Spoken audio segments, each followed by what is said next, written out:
podcast is part of the Sports Social Podcast Network. Hello and welcome to 49 Unbeaten, the official ArsenalVavel podcast. I am joined by Ben, Dan and Jack. We're here today to preview Arsenal's Europa League tie against Villareal and talk about a possible takeover from Spotify owner, billionaire chairman Daniel Ek. We'll start with the game first and then we'll move on to the takeover news. European semi-final. We are back again in this position. This time facing our former boss. Confident, Jack, or how are we feeling? Well, I mean, it's tough, isn't it? I mean, based off of Villareal's form, especially in the Europa League and at home, it's not going to be easy whatsoever. They won 6 out of 6 home Europa League matches, and in 6 of them, they've scored twice, at least twice in every single one. So it's not going to be easy being away to that Unai Emery side, but I mean, you've always got to be confident. I'm confident in the boys, Arteta. So, but it's not going to be easy. It's going to be tough. Yeah, I mean, the news that Lacazette, Aubameyang, Tierney, David Luiz are all back in first team training. Odegaard got a run out against Everton, Fulham. Forget now who it was. It's encouraging. We're sort of in a boat. You don't expect necessarily both the strikers to play. Maybe it's a bit too early for Tierney, but the news they're back in training is positive, Dan. Yeah, it's very positive. I mean, to be told at the stage when Tierney got injured that he might, he might be out for the rest of the season, to now he's in contention for the semi-finals, massive. And we think back to the last time we played in a European semi-final. We had, Valencia at the over the 2 legs, and we won fairly convincingly. So I think we can turn it on and we can beat these teams convincingly. But I think it's going to be tough, and we're just going to have to hopefully, like Jack said, be confident, but it might be difficult. Yeah, it's a really strange one because we're not in good domestic league form. Our last 2 results have shown that. Villareal lost, obviously, at the weekend, 2-1 Barcelona, but, sort of Barcelona you sort of always expect would do well in that. I mean, our last 2 semi-finals, we've performed well. I mean, Atletico Madrid, you put that to one side, that was just horrendous game management and one mistake, and it cost us. But last time oh my God. Last time we were in this position, we got through, as Jack said, convincingly against a Valencia team that you thought with the players they had should do quite well. Villareal have a few of those players in their team now, former manager. Is it written against us, this game, sort of in terms of the story, the narrative, Ben, or should we overcome this one quite convincingly? There's always a narrative, isn't there? I mean, any of the teams that we played would have been a narrative. If we got Dynamo Zagreb, it would have been the team that knocked out Tottenham. There's that narrative. This one, it's Unai Emery. That there's Francis Coquelin kicking around somewhere. Juan Foyth is on loan from Spurs, playing a right back for them. So there's always these. You can always pick these narratives out. I mean, obviously we spoke before the show. Roma. We play Roma. We've got Mkhitaryan, Reunion, and obviously Man United is Man United. There's no narrative needed there. But if there were, you could talk about Ole Gunnar Solskjaer not winning a trophy yet, Arteta having won one, Arteta not having lost to Solskjaer in his managerial career. Everyone likes to put these narratives on. I think with Villareal, to be fair, there is more of one. It's just more that we're two very similar sides in that we're both out of European contention through the league. Both pretty ordinary sides, I think, with a couple of moments of quality. For them, it's Gerard Moreno, and then for us, it's Bukayo Saka or Smith Rowe or Lacazette or Aubameyang or Odegaard, whoever decides to show up on the day. But we're also woefully inconsistent, both of us. So it'll be a case of who's the least inconsistent, I think. Yeah, and our form coming into this, you look at it sort of domestically, doesn't bode well. Poor results against Everton and Fulham. Again, you can attribute only so much to VAR, but we don't want to get into that debate. Again, it's just such a weird one. Europa League, we seem to be doing well, and then we sort of shoot ourselves in the foot, but manage to scrape through. Are we confident on this one? Because I'm in the position sort of we should win. You look at them on paper. I mean, yeah, they've got a couple of good players. Yeah, Emery's done all right with them. It's Mr. Europa League, but surely you look at that and be like, Saka should play if Odegaard's fit, either Lacazette or Aubameyang. Willian Pepe's having a great season in the Europa League. What? But it's Arsenal, isn't it? We never know. But Jack, you must be confident in some respect. Yeah, I mean, it will be tough, as I said previously, but it's similar to we haven't had an easy run to get to where we are now. We've had tough games. Yeah. But as you said about, similar to Olympiacos, what happened the season before, that's the reason why we were nervous. I said the reason why we are potentially not so as confident is just because of the Emery narrative. Yeah. If we forget that Emery narrative and the fact that, last time out, smashed, Slavia Prague 4-0, that was against all odds. I was not thinking that whatsoever. So I think, as players coming back, Tierney, Aubameyang, we've got first team senior players coming back that can influence that game. And as you said, Ben, if they do step up, whatever Arsenal team does show up, but if those players do step up, I think we should, although it will be tough, we should be confident in ourselves. And let's not forget as well, the most important thing, Willian's fit. So European experience, then we can always call on him. I mean, like we said, we're 10th in the league, 9th in the league after that result, and results going against us. They're 7th. I mean, not lost as many games, but it's a really difficult one, and I think we always back like that. We don't necessarily back ourselves because of previous results. Like the Olympiacos is a great one. Ended up going through that. I mean, I was worried. I don't know about you lot, just because of the way things ended last year. I mean, you never know with Arsenal, do you? We could be 5-0 up, and you'd still be worried. Yeah.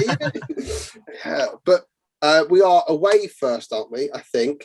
How decisive could this away goal be? We saw it with Chelsea in the Champions League against Real Madrid. That they get the away goal, even if they draw, they go into their home leg as favourites. We have to consider the away goal being a vital cog in this tie down. Yeah. If we have a chance to nick a goal or a couple of goals, then that could be massive for us. And you've got to back us. I think with Unai Emery's style of play and with our style of play, it's two very attack-minded sides. Yeah, we've struggled with creativity at points in the season, but I think with Unai Emery's, he is very much emphasising attack, and there could be a lot of goals. But I think we have to just remain the composed side, and David Luiz being back for me is the big one. As much as he is seen as a rash player and he has moments, I think his leadership skills and his presence in the dressing room and in that kind of back four is very underrated. And I think come Thursday night, him being back in and around that starting 11, hopefully, could be massive for us.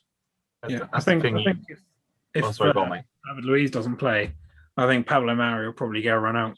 Yeah, because he brings a lot more leadership than Gabriel. And if you want him to play holding alongside one of them, you'd probably choose Pablo Mari, just in terms of they haven't the strike force that Villareal have in Alcacer and Gerard Moreno.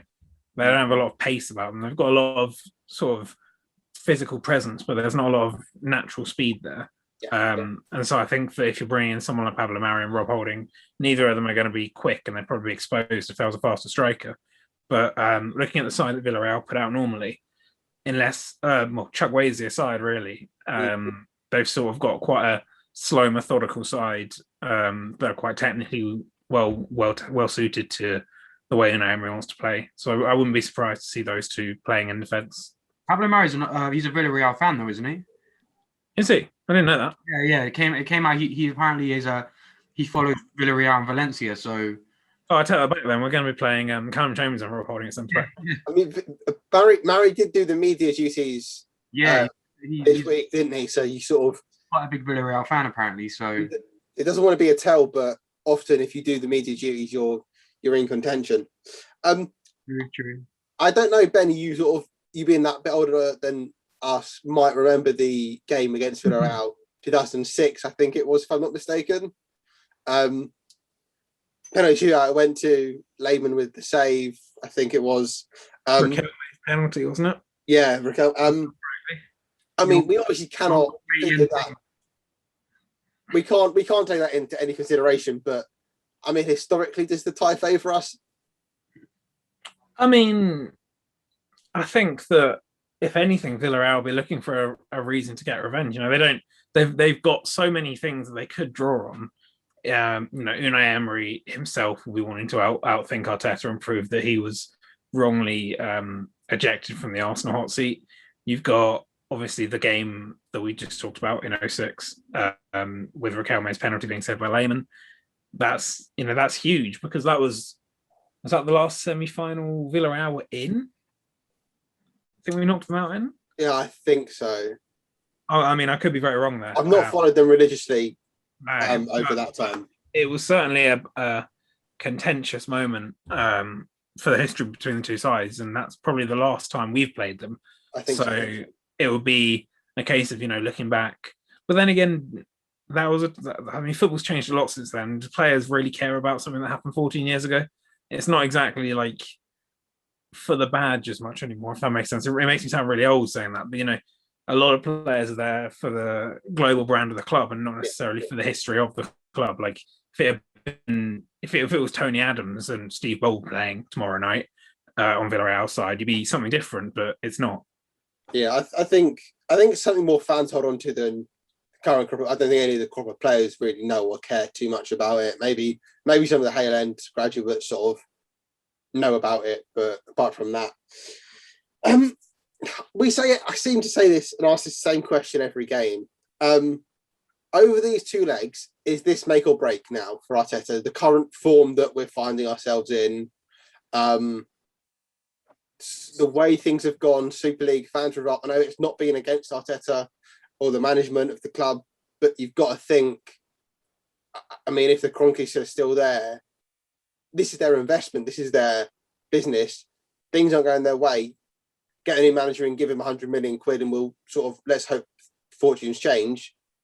I mean, league-wise, we don't look like we're going to qualify for any competition. I know we've joked about the Conference League. That looks beyond our grasp now anyway. Thank God. Are these two legs make or break now? Massively.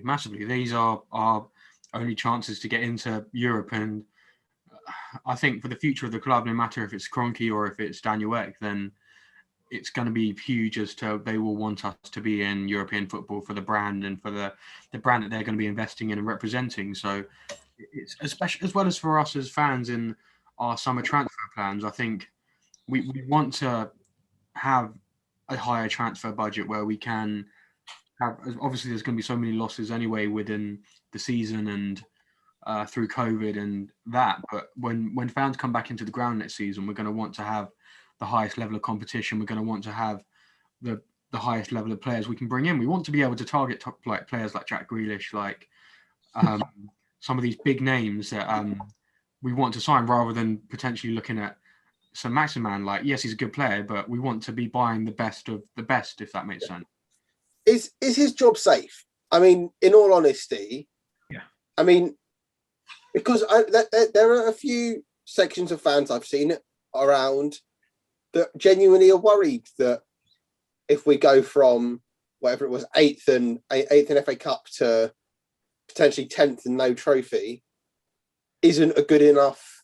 I mean, you'd expect if you win the cup, you're meant to progress. We've regressed potentially. I know this is still like we're a month away from knowing what situation we're going to end up in. You never know. We could go and win our next 4 games and finish 6th. It's all hypotheticals, but if we get knocked out of this competition, Ben, can you see Arteta being sacked, or is he just completely safe in your opinion? I think it's a difficult one for a lot of people to understand, especially fans from the outside. I know I've been speaking to a lot of fans on group chat saying there's no reason why his job should be safe. Chelsea obviously pulled the plug on Lampard with far fewer bad results and when they were doing a lot worse. And I think a lot of fans will be looking at the effect Tuchel's had on that side and said, someone else could be doing the same with Arsenal. But for me, I don't see enough coherent thinking in the Arsenal squad to make an 11 that keeps everybody happy. I mean, we already see every week the customary, where is X player from the starting 11? Why has he been dropped? Why is Balogun not in the reserves? Why is Martinelli not playing more? Why is Aubameyang through the middle now? Why is he dropped, etc., etc.? A lot of us ourselves. We we debate who should be in the squad and why no one's there. That's completely fair enough. But I think the point is we don't, amongst fans, I don't think, know our best 11, and I don't think we have a best 11. We've spoken about it a lot on this podcast about like combinations of players that work really well. So we know down the right, Cedric and Pepe works really well. And we know Tierney and whoever on the left, because let's be honest, Tierney's basically two players. Holding and Murray. Yeah, Holding and Murray, or Gabriel and Luiz, but you can't play Gabriel and Holding because that goes all over the place. And then it's sort of I don't think there's enough quality in that squad to, especially with the playing every 3 games, every 3 days. Yeah. With European commitments as well. I don't think there's enough quality in that squad to really make it much higher than where we are. When you then factor in, Aubameyang not outperforming his XG for the first time since he's joined us. We've had a lot of injuries, especially with Tierney out, and that failing to cover left back is a huge problem that we didn't get right in January, but that we're really suffering for that. And I think there's a lot of these things that sort of you can see improvements, but the end product isn't there. Yeah, it's a tricky one. I cannot imagine in any world, I mean, unless we have a disastrous end to the season and get knocked out and finish bottom half, that he loses his job. Because it would cost too much money, and B, you sort of see players buy into the project, although results haven't necessarily gone our way. And I think I saw a VAR stat that we've had -7 net decisions for us. Is all hoo-ha. But players seem to like the project and like the style, and he sort of found that with Odegaard throwing the 10, with Saka, with whoever it is on the right, with it be Pepe or Willian. It's a project, and I know Arsenal fans are now tired of this word, and probably all fans are tired of the phrase "it's a project." But you've got to think long term. And I said, I don't know about you. When Emery came in, I said you've got to give him 2 seasons, just to let that. Because you can't go from Wenger and that long-term longevity, same old, to someone new and expect a return straight away. Mm-hmm. We gave him 1.5 seasons, not even. You can't make the same mistake with Arteta. Let's be fair as well. Arteta and I suppose more specifically Edu, in terms of their hit and miss ratio in the transfer market, have been pretty good.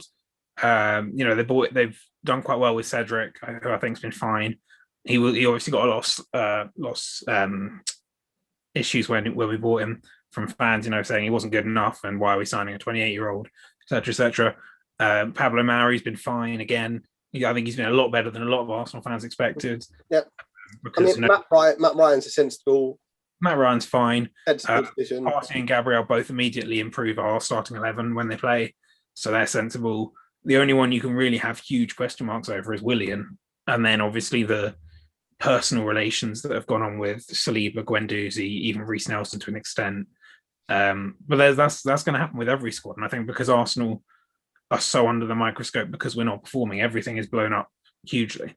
I think Willian's also a Kia Jurabchian factor rather than.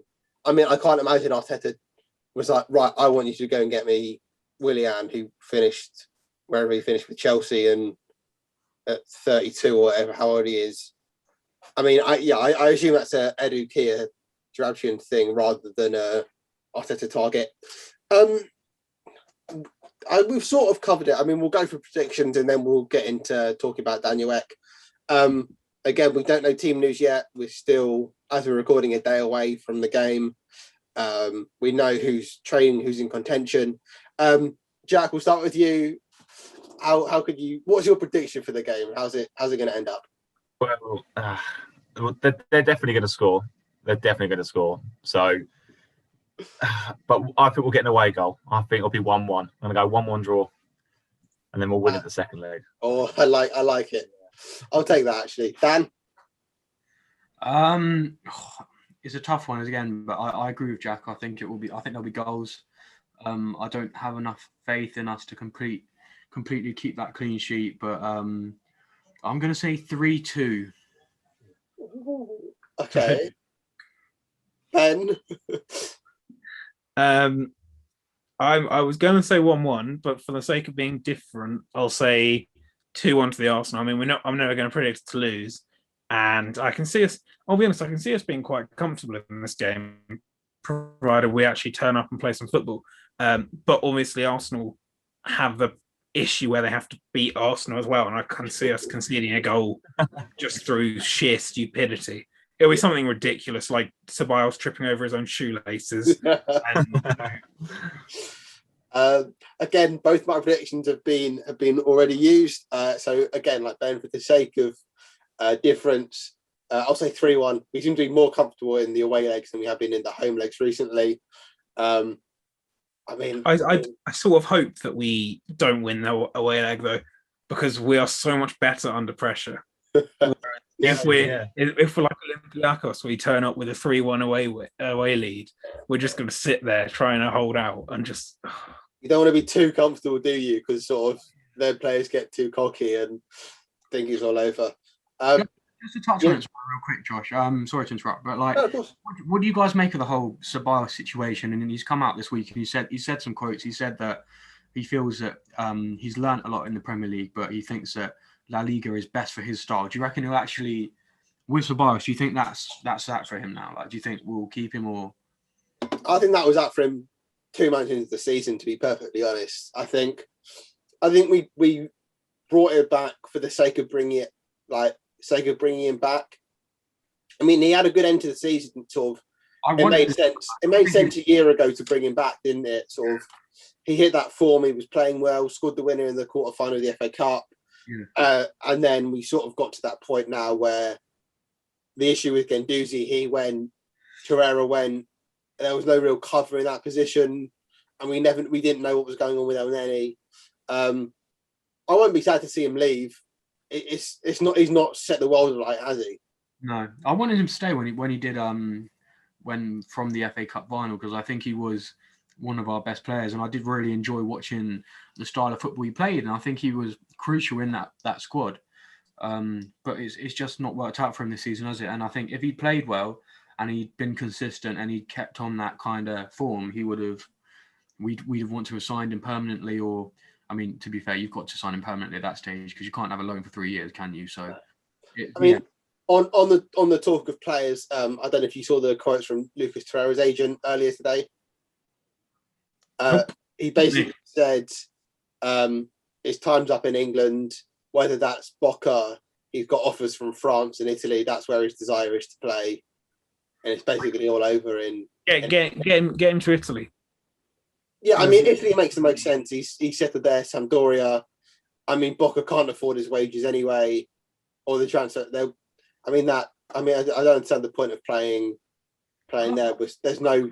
decision at the end of the day. He's still an employee of Arsenal Football Club. He can't be just going, I'm going to this, my time's done here. Like, that's for the club to decide, and for a joint between him and the club and his agent to decide. Like, you can't just be coming out publicly and slating us in a way, you know what I mean? That was more his agent, and I think agents obviously talk for players a lot. Yeah. Now I can't confirm. So yeah, it's Torreira is his dad as well, isn't it? I do not think Lucas will play for Arsenal next year. If it's not Boca, his destiny will be Italy or France.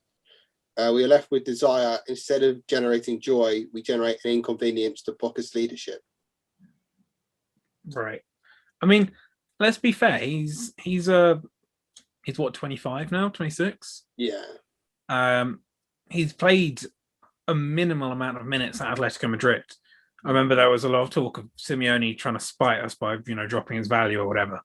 But it just, to come out and make claims, like, the truth is, he probably won't be playing for Arsenal next season, but that won't be through any, agent manoeuvring. That will just be because he hasn't played enough minutes at Atletico Madrid, so why would he play for Arsenal?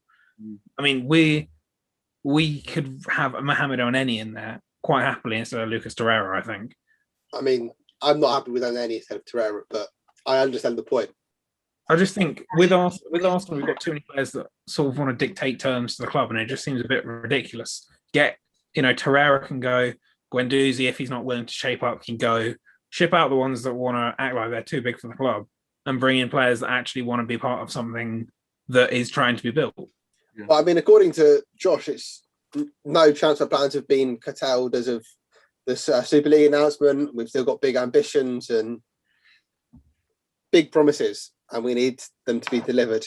On the talk of the Kroenke name, after a horrendous weekend for them, a week for them really, with the Super League protests, poor result, Daniel Ek, who is the billionaire founder and chair of Spotify, I think I've got his job title right there, has expressed a desire and interest to buy Arsenal Football Club. As an Arsenal fan of 30 years, he seems to have a big desire to have the ownership of Arsenal. You'd expect, as a fan, has big ambitions and wishes. Looks like he has the support of Vieira, Henry and Bergkamp. Is this all good to be true? I've just started to get that feeling of guy who owns a reputable, semi-reputable, but well-established company, is an Arsenal fan, has the support of three of the biggest legends to ever play for the club, three players who are loved by every fan in the world of Arsenal. I mean, whether the Kroenkes accept it or not, it sort of feels almost too perfect, Jack. Yeah, it's even got the backing of Wenger as well. Can you imagine that? Yeah, exactly. You know, we'll have, if anything, we'd have our Arsenal back. You've got three of the biggest Arsenal legends on the board. You've got an Arsenal fan who owns the club, you know. But I was reading something in the week, or watching something during the week, not to get our hopes up too much. Let's just see where it goes. But yeah, no, it's very exciting, and you know, I'm speaking on behalf of all Arsenal fans. I'm sure we want it to happen. Yes. So, but no, yeah, it's very exciting, and if it does happen, it'd be great for the club and it'd be great for the fans as well, because there's a lot of talk with getting that interaction with the board back with the fans. You know, because that's where it's gone wrong. Since Kroenke, you know, bought the majority of the shares, that relationship between the board and the fans has just been, there hasn't been one, to be fair. So to have an Arsenal fan and someone who wants to rebuild Arsenal from the ground up, with the input from the fans, you know, that'd be fantastic. That's what we've been calling for. There's been takeover talks before. You've sort of had Usmanov, you've heard a couple of names, or not really come to light. Usmanov, Kroenke bought him out. There was clearly no intention or real intention there.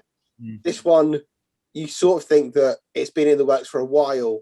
The announcement makes sense of the timing of it, because you wouldn't get the support of Henry, Bergkamp, Vieira in the space of a day or two. You wouldn't get the funds within a week.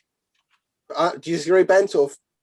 Or do you think this is going to come up very, very recently?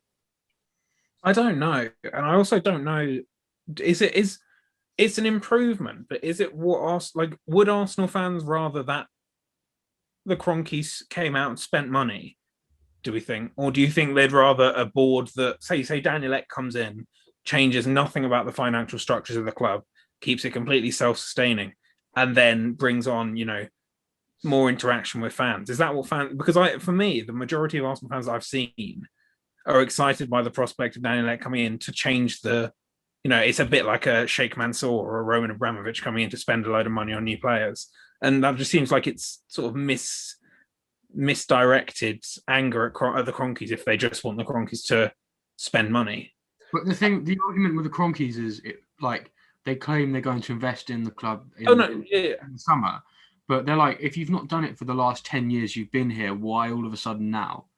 Well, no, I agree entirely. I'm firmly anti-Kroenkes, but I'm just trying to understand the position of a lot of Arsenal fans. It seems to be, we'd rather someone came in, even if they didn't really care about the club necessarily, and spent a load of money, than someone who comes in like Daniel Ek, who cares about the club but keeps the self-sustaining model going. He said he wants to make the club better, though. He came out today in his interview he did, and he said he wants to make the club better, and he has the welfare of the club at the forefront of his mind. So you've got to kind of take that. And the Cronkies have said it, and they've not backed their talk for so long. And I think for someone like this to come in, I think it would be a very fresh and welcoming start in which a chance to give this man a chance. And the Cronkies, we've given them countless chances, and putting it bluntly, a couple of weeks ago, they tried to take our club away from us and move it into a financial position which would have made us much weaker, and have, like, effectively we'd be looking at our club from a point of view as legacy fans, and they quite literally tried to take our football club away from us. And I think that was the final straw for a lot of people, like it's been said over the weeks. And I think this opportunity for a fresh face to come in with new ideas, with an open mind to fan representation on the board, wanting to get club legends involved in the club as well, I think is something that fans see, and they like that idea because it's a fresh, new look kind of Arsenal, which respects and represents the values a lot more than what this kind of stale old Arsenal's come to and grown to be understand Kroenke. I saw the part of the AFTV live stream earlier, and I understand, but they posed an interesting question. Would you rather win the Europa League, qualify for the Champions League, and keep the Cronkies, or miss out entirely on European competition next season, but with the guarantee of Daniel Ek or a new owner come in, and we have, like Dan said, have our club back, and sort of then reinvest and build for the future? And which I think as a question is an interesting thing, because it's like what you've been saying, Ben, is the fans want sort of purely the Cronkies out and don't care who it is that comes in and replaces them, as long as it's not them?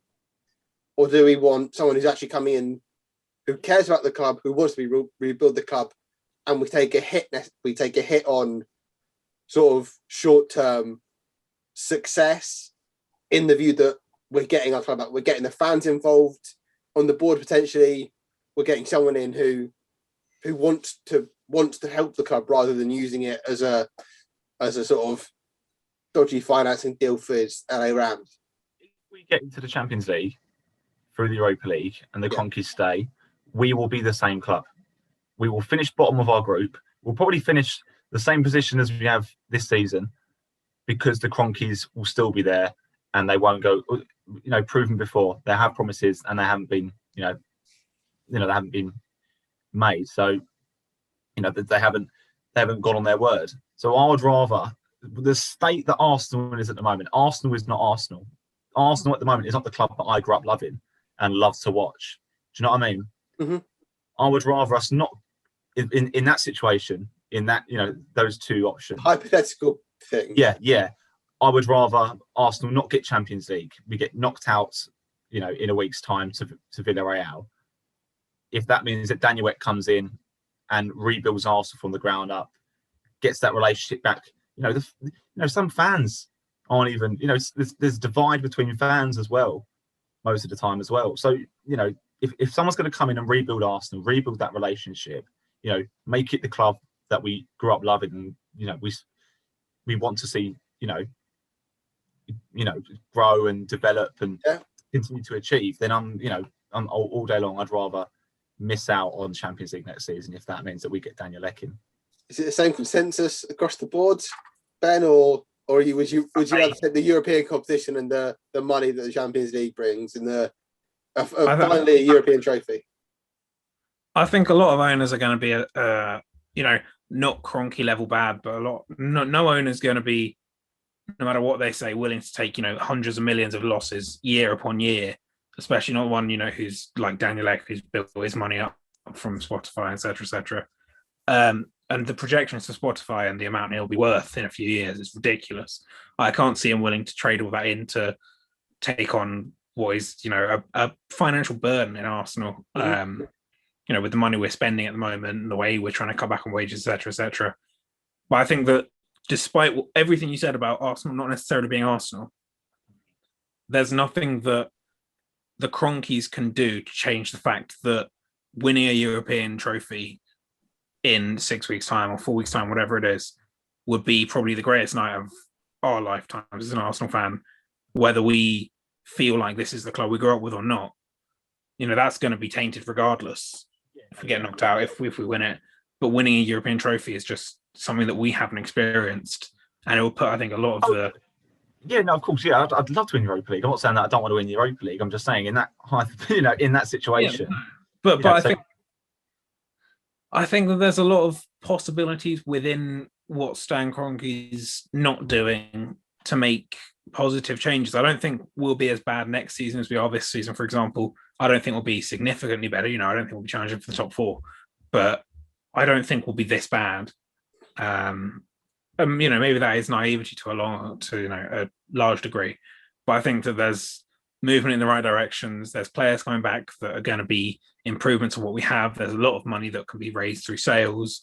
And you're looking at sort of even Joe Willock, who's now 20 million, to keep scoring, keep bumping that value up. There's a lot of money within the club that I think needs to be utilised. That could be utilised. And it is horrid to have Stan Kroenke as an owner. I make no bones about it. But I don't necessarily think that his non-existence makes it impossible for Arsenal to compete at the top level. It's a tough one. We don't know the state. The Kroenkes have said that they absolutely have no intention of selling the club or entertaining any offers. Whether that's a bluff, whether they're just trying to drive the price up, remains to be seen. It also remains to be seen, like you said, give us a week, give us 3 or 4 weeks. Let's see where we're at. Let's see where we end the season. Let's see what happens in Europe. And ultimately, if we do end up still under the ownership of KSE, if they deliver on their promises, because we've been promised, again, a good summer with high ambitions and transfer targets and plans, and we know where we need to improve. And that's good for anyone to see. And as fans, from Arteta for Edu, I think Josh is controlling director. I think Stan just is supposed to give the money, but takes money more so. If they deliver on their promises, and then if we're at the start of next season or whenever the transfer window closes, if we're not in a better position than what we expected to be, then I think we can reassess. But there's no official news. It's just all rumour and speculation and negotiation at the moment from Daniel Ek. That is it for this episode ahead of our semi-final tomorrow. We will be back Friday. I think we've got 2 for you, you lucky 2 people listening to us.